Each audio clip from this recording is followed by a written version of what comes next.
Hello students, welcome to Sath classes, and in this video we are going to learn about estimation. What is estimation? तो चलिए जल्दी से शुरू करते हैं. Estimation क्या होता है?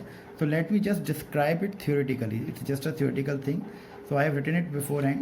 So the word approximately itself shows that the number of people or count are near about these numbers. कुछ ज़्यादा ही हो गया theoretical. Let me explain in another words. For example आपने एक पार्टी रखी, ओके. सो आपने अपने गेस्ट को इनवाइट किया कि भाई मेरे गेस्ट की जो लिस्ट है वो नियरली 290 है. आपने जो गेस्ट की लिस्ट बनाई तो उसमें आपने एक कहा कि भाई जो मेरे घर पे मेहमान आएंगे, the guest I am expecting in the party, in the birthday party, so they are 290. So आपने कहा कि लगभग जो खाना बनेगा वो 300 का बना दीजिए. अप्रॉक्सीमेट आपने कहा कि भाई 300 लोगों को एक्सपेक्ट कर रहे हैं. So this is you rounded off nearly, okay. So this is not the exact answer. 300 is not the exact answer. जो आपने लिस्ट बनाई थी उसके अकॉर्डिंग 290 थे. So but एक आपने रफली एक एस्टिमेट दे दिया, एक जनरलाइज कर दिया, तो अप्रॉक्सीमेट कर दिया to the nearest zero. So this is called the estimation, okay. So 290 could be 300, 290 300 भी हो सकता है, but नॉट 200 और 400. सही है. तो इसका मतलब ये नहीं कि आपने 290 एक्सपेक्ट किया उसको आपने 400 कर दिया. सो this is a wrong estimate. अगर आप 400 लोगों को एक्सपेक्ट 290 आपने लिस्ट बनाई है तो 400 लोग नहीं आएंगे, 10 ऊपर नीचे हो सकते हैं. So this is the wrong estimate. So this I can say this is the wrong estimate. This estimate may be correct, okay.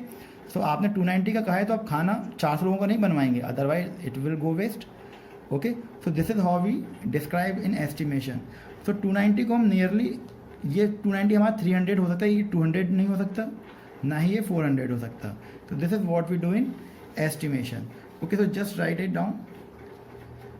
The quantities does not give exact count. ये बात ध्यान रखिएगा. एस्टिमेशन में जो क्वांटिटीज आती हैं वो exact count नहीं देती हैं कभी भी, क्योंकि 300 एग्जैक्ट काउंट नहीं है, एग्जैक्ट काउंट 290 है.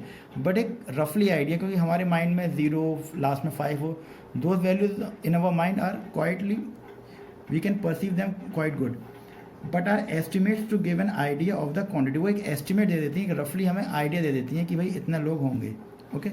सो दीज आर द सम रफली estimates. So we generally write in the last कि उसको हम जीरो करने की कोशिश करते हैं, लास्ट हमारा जीरो आ जाए, सो it will be more appropriate. आप एक शॉप पर गए, सो शॉप वाले ने एक क्लॉथ की कीमत बताई कि आपका बिल हुआ 210 का. So you will say okay just take 200, round off करके आप दे देते हैं, 200 ले लीजिए, ठीक है. So this is called the estimation. So let's start with the another topic of estimation quickly. Estimating to the tens place. Estimating to the tens place. Topic of rounding off. The topic number 1 is for this is rounding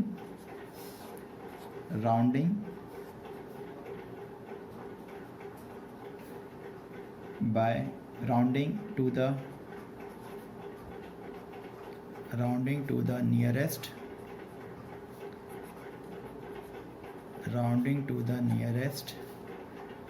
tens. चलिए इसको समझते हैं जल्दी. इसका मतलब क्या होता है जो हमने वर्ड लिखा है, राउंडिंग बाय नियरेस्ट टेंस. तो स्टूडेंट्स यहाँ पे जैसा आप देख रहे हैं, मैंने एक नंबर लाइन ड्रॉ करी है, अ माइलस्टोन. तो जहाँ पे नंबर कहाँ से शुरू है, जहाँ पे 30 से नंबर शुरू है और 40 तक ख़त्म है, यानी 10 का डिफरेंस है, यानी 10 प्लेसेस का डिफरेंस है. सो देखिए मुझे 2 नंबर्स लिखने हैं, या तो मैं 30 लिखूँगा. देखिए जो नंबर एक्सट्रीम पर हैं, either I have to write 30, it's like a game, या तो मुझे 30 लिखना है या 40 लिखना है. I have to choose between these 2 numbers only. या तो 30 लिखूँगा या 40 लिखूँगा. मेरे पास 4 फ्लैग्स हैं, flag number A, flag number B, flag number C and flag number D, okay.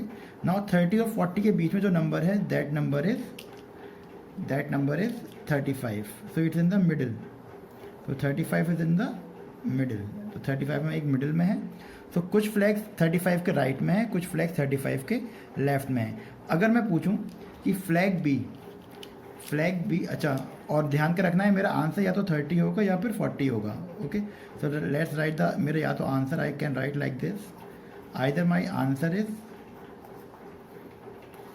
30, या तो आंसर मेरा 30 होगा या मेरा आंसर 40 होगा. इसके अलावा मेरा कोई आंसर नहीं होगा. दिस इज़ माई रूल, क्योंकि both numbers are at the extreme. So what I have done, तो मैंने उसको एक टर्मिनोलॉजी दे दी, एक नाम दे दिया. अब फ्लैग नंबर ए को देखते हैं. फ्लैग नंबर ए 30 से के पास में है या 40 के? फ्लैग नंबर ए जो है वो 30 के करीब है या 40 के करीब? सो यू विल डेफिनेटली से सर फ्लैग नंबर ए जो है 30 के करीब है, बट फ्लैग नंबर ए पर नंबर क्या है? It is 32. It is 32. So you can write कि it will become a is nearer to 30. चलिए फ्लैग नंबर बी भी 30 के करीब है, तो we will write flag number B is nearer to 30. Now flag number C 30 के पास है, 40 के पास है. If we can see flag number C is nearer to 40, so we write here flag number C. If I see flag number D is also closer to 40, so we'll write the answer 40. So this way we have divided these flags into two groups, either 30 or either 40. Okay, so चलिए समझते हैं rule क्या होता है rounding off to nearest tens. So let's see. I again draw a line, number line. I again draw and mark 0, 1, 2, 3, 4, 5, 6, 7, 8, 9, 10. So let's label them 0, 1, 2, 3, 4, 5, 6, 7, 8, 9, 10. चलिए well and good. सो अब देखिए यहाँ पे दो नंबर्स कौन से एक्सट्रीम पर हैं, क्योंकि we are doing rounding by tens, तो that's why I have written we are doing rounding by tens, तो I have written number from 0 to 10. चलिए इसमें बीच में नंबर कौन सा होता है 0 to 10 के बीच में? जो central number is 5, the middle number is 5. सो या तो मुझे अब 0 लिखना होगा आंसर में, या फिर राउंडिंग ऑफ बाई 10 में, या फिर मुझे 10 करना होगा. Okay, so for just take an example, rule समझते हैं. रूल क्या रहता है इसमें? With an example you will see. If I write 12 in rounding off to nearest tens, we only see the last digit. इस डिजिट को मैं hide कर लेता हूँ. We will see the only आखिरी डिजिट को हम देखेंगे. तो आखिरी डिजिट क्या है हमारा 2. अब यहाँ पे 2 देखते हैं, 2 0 के करीब है या 10 के करीब है? तो 2 जो है वो इट इज़ नियरर टू 0, तो 2 की जगह मैं 0 कर दूंगा. 2 की जगह क्या कर दीजिए 0, एंड 1 को एज इट इज़ लिख दीजिए. The answer will be 10. तो अगर मैं 12 को राउंड ऑफ करूँगा to the nearest 10, it will become 10. So let's take another number, let's take 15, let's take 16. So in nearest tens I will see the last number. Last number देखिए, last number हमारा 6 है, और 6 कहाँ पर है? 6 is closure to 10 और father 6 10 के close है. तो 6 क्या करेंगे, वी विल मेक 6 को बना देंगे 10. सो 0 और 10 का 1 भी तो कैरी होगा, 1 यहाँ पे कैरी हो जाएगा, तो 1 + 1 will B 2. So the answer will B 20. तो हमारा 16 राउंड ऑफ होकर क्या हो जाएगा 20. So this is the rule. Let's take another example. If I take an example of 217 का. अब देखिए उससे मत डरिए कि 3 डिजिट्स हो गए 4 डिजिट्स हो गए, it doesn't mean rounding off in tens we only see the last digit. हमको क्या देखना है? सिर्फ last digit. The last digit is 7. बाकी नंबर को छुपा लीजिए. Last digit is 7. So 7 is closer to 10. 7 10 के क्या है? क्लोज है. So what we will do, 7 को 0 कर दीजिए और 10 का 1 कैरी हो जाएगा. सो 1 + 1 is 2 and 2 this. So 217 will become 220. So this is how we round off.